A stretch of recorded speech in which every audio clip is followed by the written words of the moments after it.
Hi అండి, అందరికీ నమస్తే. వారణాసి నుంచి మరో కొత్త అప్డేట్ అన్నమాట. సో ఇది ఒక రూమర్ గానే మిగిలిందండి. ఇప్పుడు నేను చెప్పబోయే అప్డేట్ వింటే మీరు ఖచ్చితంగా షాక్ అవుతారన్నమాట. అంటే అప్పట్లో జరిగిన గ్లోబ్ ట్రాటర్ ఈవెంట్ లో రాజమౌళి గారు సో నాకు దేవుళ్ళ మీద నమ్మకం లేదు అని చెప్పి ఒక మాట అనేది అనడం అనేది జరిగిందనమాట.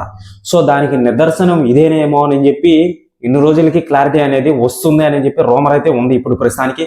సో అదేంటి అని చెప్పి క్లారిటీగా చెప్తాను, ఎవరు మిస్ చేయదు. సో ఎవరైనా సరే ఛానల్కి కొత్తగా వచ్చినట్లయితే ఛానల్ని సబ్స్క్రైబ్ చేసి బెల్ ఐకాన్ని ఆన్లో పెట్టుకుని బ్రదర్స్, ఎవరు మిస్ చేయదు, ఓకేనా. సో చూసుకున్నట్లయితే మన రాజమౌళి గారు ఆ యొక్క గ్లోబ్ ట్రాటర్ ఈవెంట్ అనేది చేయడం అనేది జరిగిందన్నమాట.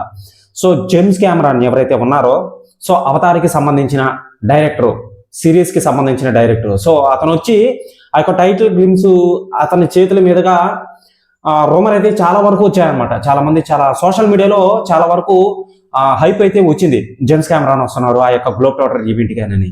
సో అది కుదరలేదు ఏమో మనకైతే తెలియదు అనమాట. ఇప్పుడున్న పొజిషన్లో ఇప్పుడున్న అప్డేట్ ఏంటంటే ఇప్పుడు ఆగస్టు 15 కానీ జూన్ కాదు ఆగస్టు 15 అండి. సో ఆగస్టు 15 ఏదో ఒక పెద్ద అనౌన్స్మెంట్ అనేది ఉంటుంది.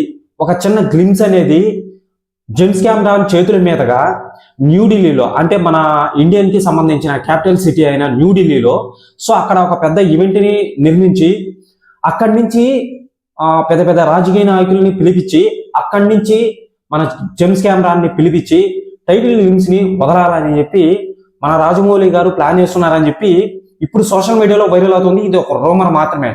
ఇప్పుడు వచ్చిన రూమర్స్ అన్ని నిజాలే నాకు తెలిసి. అంటే నమ్మాలా నమ్మకూడదా అని చెప్పి ఇంక మీ ఇష్టం అనమాట. సో ఎందుకంటే ఇప్పుడు వచ్చిన రూమర్స్ అన్ని నిజాలు అయ్యాయి కాబట్టి ఇది కూడా నిజం అవుతుందేమో తెలియదు కదా. సో కానీ ఇంకో పాయింట్ కూడా ఉందండి. సో ఆ పాయింట్ ఏంటంటే గ్లోబ్ ట్రాటర్ ఈవెంట్ చేసేటప్పుడు జేమ్స్ కెమెరాన్ వస్తారు అని చెప్పి చాలా మంది చాలా రకాలుగా సోషల్ మీడియాలో మాట్లాడారనమాట. అది రాలేదన్నమాట. సో అది కుదరలేదు, కొన్ని సమయాల్లో కుదరలేదు అనమాట. సో అందుకేనేమో మన రాజమౌళి గారు యొక్క దేవుళ్ళ మీద నాకు నమ్మకం లేదు అది ఇది అని చెప్పి మాట్లాడడం అనేది జరిగింది. మీరు వినే ఉంటారు ఆ యొక్క గ్లోబ్ ట్రాటర్ ఈవెంట్లో. అది పెద్ద కాంట్రవర్సీ అయితే అయింది. సో దాన్ని దాన్ని వదిలేసేయండి. ఇప్పుడు ప్రస్తుతానికి మహేష్ బాబు గారు వచ్చేసారా లేకపోతే ఏదో తెలియట్లేదు. బ్లాక్ ఫారెస్ట్ లో, జర్మనీలోని బ్లాక్ ఫారెస్ట్ లో అయితే ట్రైనింగ్ అయితే తీసుకుంటున్నాడు అనమాట. సో మొన్న సోషల్ మీడియాలో ఒక వైరల్ అయితే అయ్యింది. సో ఎయిర్పోర్ట్ నుంచి వస్తూ సండే కూడా సెలవు లేదమ్మా అని చెప్పి అది ఇది అని అంటాడు అనమాట. సో అదేమన్నా అక్కడి నుంచి ఏమన్నా వచ్చేసాడా లేకపోతే అక్కడే ఉన్నాడా అని చెప్పి క్లారిటీగా తెలియదు. ఇది ఒక మెయిన్ పాయింట్ అనమాట. సో ఇదేనండి అప్డేట్ అనేది. ఇక నుంచి చూసుకున్నట్లయితే ఈ యొక్క మూవీ గురించి ప్రతి ఒక్క కంట్రీ మాట్లాడుతుందండి. అది మటుకు కన్ఫామ్ ఖచ్చితంగా. వీళ్ళు ప్రమోషన్స్ అనేటివి బాగా గట్టిగానే చేసుకుంటున్నారు అనమాట. సో ఎక్కడా తగ్గట్లేదు. మరి జేమ్స్ కెమెరాన్ వస్తారా రారా అని చెప్పి ఒక క్వశ్చన్ గా మారింది అనమాట. అదేంటో మనం చూడాలి, వేచి చూడాల్సిందే. న్యూఢిల్లీలో అంటే మామూలు విషయం కదా. అక్కడ ఒక పెద్ద ఈవెంట్ ని ఆర్గనైజ్ చేసి సో జేమ్స్ కెమెరాన్ ని పిలిపించి ఆ యొక్క ఆయన చేతుల మీదుగా ఆ యొక్క గ్లిమ్స్ అనేది వదలడం అనేది జరుగుతుందన్నమాట. ఇటీవల చూసుకున్నట్లయితే అవతారు పార్ట్ 3కి సో మన ఇండియన్ సైడ్, మన టాలీవుడ్ సైడ్ వచ్చి మన రాజమౌళి గారు ప్రమోషన్ అయితే చేశారనమాట ఆ యొక్క జేమ్స్ కెమెరాన్కి. అది ఎలా బ్రో ఇప్పుడు మేము చూడలేదు అని అంటే ఇటీవల వచ్చింది కదా బ్రో, జేమ్స్ కెమెరాను మళ్ళీ వచ్చి రాజమౌళి గారు ఎదురుగా నిలబడి మాట్లాడుకున్నారు కదా. సో అదే కదా ఇంకా ప్రమోషన్ లెక్కన అంటే ఇంకా అదే కదా. సో జేమ్స్ కెమెరాను అక్కడి నుంచి మాట్లాడడం అనేది జరిగింది, మన రాజమౌళి గారు ఇక్కడి నుంచి మాట్లాడడం అనేది జరిగింది అనమాట. అది ఒక ప్రమోషన్ భాగంగానే ఉంటుంది, ఓకేనా. సో మరి ఆ వేలో వీళ్ళు ఏమన్నా ప్రమోషన్స్ అనేటివి చేసుకుంటారా సో మూవీ ఈ యొక్క వారణాసి గురించి, లేకపోతే డైరెక్ట్ గా జేమ్స్ కెమెరాన్ ని పిలిపించి ఏమన్నా ఇక్కడ న్యూఢిల్లీలో ఆ యొక్క గ్లిమ్స్ ని వదిలేదానికి ఆయన చేతుల మీదుగా ఏమన్నా ప్లాన్ అనేది ఉంటుందా అని చెప్పి ఒక రూమర్ అయితే ఉంది. కన్ఫర్మ్డ్ ఖచ్చితంగా మన వారణాసికి సంబంధించి జేమ్స్ కెమెరాన్ చేతుల మీదుగా ఏదో ఒకటి ప్రమోషన్ అనేది ఉంటుంది కంపల్సరీ.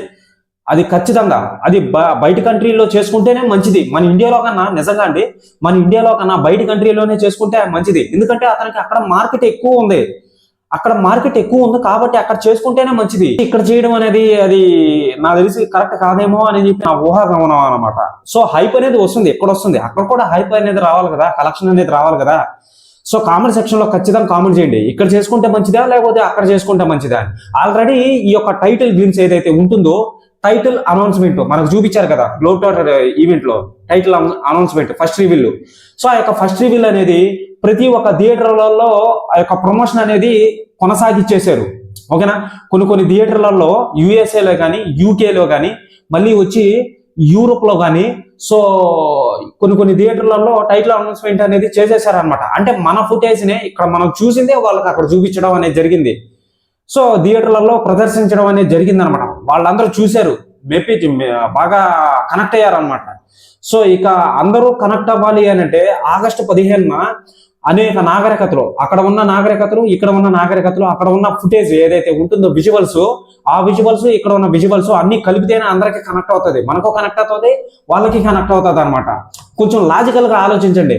ఏదో మన ఉత్త నాగరికత గురించే మాట్లాడితే సరిపోదు, చూపిస్తే సరిపోదు. వాళ్ళు ఏమనుకుంటారు, ఏందో అనుకుంటారు. అసలు శ్రీరాముడు అంటే ఎవరు, ఆంజనేయ స్వామి అంటే ఎవరు, శివుడు అంటే ఎవరో తెలియదు కదా వాళ్ళకి. ఏకైక నెంబర్ 1 గా తెలిసింది జీససే, ఇంకెవరు తెలియదు వాళ్ళకి ఇటు సైడ్ ఉన్న దేవుళ్ళు. సో అటు సైడ్ నుంచి కూడా చూపించాలంటే కొన్ని నాగరికతలు అనేవి ఉన్నాయి. ఆల్రెడీ నేను వారణాసికి సంబంధించి ప్రతి ఒక్క నాగరికత గురించి చెప్పడం అనేది జరిగింది. దీని హైప్ అనేది ఎంత ఉంది ఏంటి అనేది కూడా చెప్పడం అనేది జరిగింది. ఈ యొక్క మూవీని హాలీవుడ్ వాళ్ళు ఇన్వాల్వ్ అయ్యారు కాబట్టి నెక్స్ట్ లెవెల్లోకి తీసుకొని వెళ్తున్నారని చెప్పి అందరికీ తెలిసిందే, చెప్పాల్సినంత అవసరం లేదు నాకు తెలిసి. సో హై విజువల్లీ ఇన్వాల్వ్ చేశారు కాబట్టి, యానిమేటెడ్ మోషన్ క్యాప్చర్ అనేది ఇన్వాల్వ్ చేశారు కాబట్టి అది క్లారిటీగా తెలుస్తుంది అనమాట. ఈ యొక్క యానిమేషన్ మోషన్ క్యాప్చర్ అనేది చాలా మందికి తెలియదండి. నేను ఇంతకు ముందు వీడియోలో కూడా చేశాను. సో నా ఛానల్లో ఉన్నాయి, మీరు చూస్తే వింటే అర్థమవుతుంది అనమాట. ఓహో, యానిమేటర్ మోషన్ క్యాప్చర్ ఈ విధంగా ఉంటుందా, ఈ విధంగా డిజైన్ చేస్తారా, అలాగైతే ఇది నెక్స్ట్ లెవెల్ మూవీ. మరి ఇండియన్ సినిమాలలో ఏ మూవీకి వాడారండి యానిమేటెడ్ మోషన్ క్యాప్చర్? ఏ మూవీకి వాడలేదనమాట. చాలా మంది మాట్లాడుతున్నారు. సో ఇది ఆదిపురుష్కి మాట్లాడారు అనమాట. అది అసలు కంప్యూటర్ గ్రాఫిక్స్, అది కంప్యూటర్ గ్రాఫిక్స్. కంప్యూటర్ గ్రాఫిక్స్ కి మళ్ళీ వచ్చే యానిమేటెడ్ మోషన్ క్యాప్చర్ కి చాలా, అసలు ఆ యొక్క సాఫ్ట్వేర్ కి చాలా తేడా ఉంది కదా, దానికి దీనికి సంబంధమే లేదు అసలు. సో అదనమాట. ఇక చూసుకున్నట్లయితే వారణాసి గురించి ఎటువంటి అప్డేట్ వచ్చినా కానీ మీకు వీడియో పరంగా అందిస్తాను. ఎవరు మిస్ చేయొద్దు. ఛానల్ ని సబ్స్క్రైబ్ చేసి బెల్ ఐకాన్ ని ఆల్లో పెట్టుకుని బ్రదర్స్. ప్రస్తుతానికి ఈ యొక్క అప్డేట్ల పరంగా చూసుకున్నట్లయితే 150 వాటర్ ట్యాంక్స్, మళ్ళీ వచ్చే టైటిల్ ఫిల్మ్స్, మళ్ళీ వచ్చే జర్మనీలోని బ్లాక్ ఫారెస్ట్ లో మహేష్ బాబు గారు ట్రైనింగ్ అయితే అవుతున్నారు అనమాట. సో ఇంతకు ముందు 3 నెలలు 4 నెలల్లో యూకేలో యుఎస్ఏలోకి వెళ్ళి మార్షల్ ఆర్ట్స్, మళ్ళీ వచ్చి కేరళలో కూడా మన మహేష్ బాబు గారు ట్రైనింగ్ అయితే తీసుకున్నాడు అనమాట. సో రియల్ సింహంతో కనిపిస్తున్నాడు అని చెప్పి క్లారిటీగా తెలుస్తుంది. పక్కనే సింహం ఉంటుందండి, లయన్ ఉంటుంది. అది గ్రాఫిక్స్ పరంగా చూపిస్తారా లేదా రియాలిటీ రానాట్కి సో సింహాన్ని తీసుకొని వచ్చి చూపిస్తారా అనేది చూడాలన్నమాట. సో వారణాసి సెట్స్ ని మనం 2 రకాలుగా చూస్తాం. మళ్ళీ వచ్చి ఆ యొక్క సత్యయుగం, కలియుగం అని చెప్పి చాలా రకాలుగా చాలా ఇదిగా చెప్పాను అనమాట ఇంతకు ముందు. సో ప్రతి ఒక్క ఇదిని తీసుకొని వచ్చి, సో ఆ యొక్క ఫుటేజ్ లో కనిపిస్తున్న నేమ్స్ కింద, సో 2000 BC అంటే ఏంటి, సో 512 అంటే ఏంటి, వారణాసి సెట్స్ ని 2 రకాలుగా చూస్తాం, పాతకాలం కొత్త కాలం. ఓకేనా. సో ఆ యొక్క టైం ట్రావెల్, గ్లోబ్ టోటర్ మనోడు జర్నీ చేస్తూ వెళ్తుంటాడు అనమాట. ఎదురుబాట్లు అయ్యే అవకాశాలు ఉంటాయి, ప్రమాదాలు అయ్యే అవకాశాలు ఉంటాయి, అడ్వెంచర్స్, యాక్షన్స్ ఇవన్నీ ఉంటాయి అనమాట. సో ఇవన్నీ ప్రతి డీటెయిల్ ని క్యాప్చర్ చేసుకొని మూవీ చూసిన తర్వాత, మూవీ ఇప్పుడు కాదులేండి చాలా రోజులు ఉంది కదా. సో వారణాసి గురించి ఎటువంటి అప్డేట్ వచ్చినా మీకు వీడియో పరంగా అందిస్తాను.